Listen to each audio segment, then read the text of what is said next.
യേശുവിൽ പ്രിയപ്പെട്ടവരെ, പാലസ്തീനയിലെ ഗാസയിലുള്ള ജനങ്ങൾ ഭക്ഷണത്തിന് വേണ്ടി തിക്കും തിരക്കും കൂട്ടുന്ന വാർത്തകൾ നമ്മൾ പത്രത്തിൽ വായിച്ചു. യുദ്ധഭൂമികളിൽ, പ്രളയബാധിത പ്രദേശങ്ങളിൽ, ദുരന്ത ഭൂമികളിലൊക്കെ മനുഷ്യൻ ഏറ്റവും അധികം ആഗ്രഹിക്കുന്ന ഒരു നേരത്തെ ഭക്ഷണമാണ്. തങ്ങളുടെ ജീവൻ നിലനിർത്താൻ വേണ്ടി ഒരു നുള്ളു ഭക്ഷണത്തിന് വേണ്ടി അവർ ആഗ്രഹിക്കുന്നു.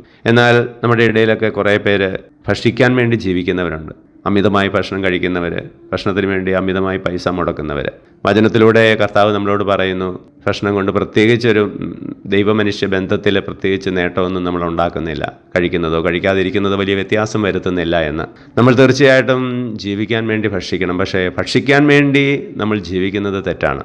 വിളവുകൾ ഉണ്ടായപ്പോൾ അതൊന്നും മറ്റുള്ളവരുമായി പങ്കുവയ്ക്കാതെ തിന്നുകുടിച്ച് ആനന്ദിക്കാൻ ആഗ്രഹിച്ച പോഷനായ മനുഷ്യൻ്റെ ആത്മാവിനെ അന്ന് തന്നെ ദൈവം തിരികെ എടുത്തു. പടിവാതിൽക്ക് കിടന്ന ദരിദ്രനായ ലാസറിനൊന്നും കൊടുക്കാതെ തിന്നുകുടിച്ച് ആനന്ദിച്ച ധനവാൻ നരകത്തിലേക്കാണ് പോയത്. അതുകൊണ്ട് പ്രിയപ്പെട്ടവരെ, ഭക്ഷണത്തിന് അമിത പ്രാധാന്യം കൊടുക്കാതെ ദൈവത്തിൽ ആശ്രയിച്ച് ജീവിക്കാൻ നമുക്ക് സാധിക്കട്ടെ. ഞങ്ങളുടെ രക്ഷകനായ ഈശോയെ, ഞങ്ങളെ അനുഗ്രഹിക്കുമാറാകണമേ, ഇപ്പോഴും എപ്പോഴും എന്നേക്കും. ആമേൻ.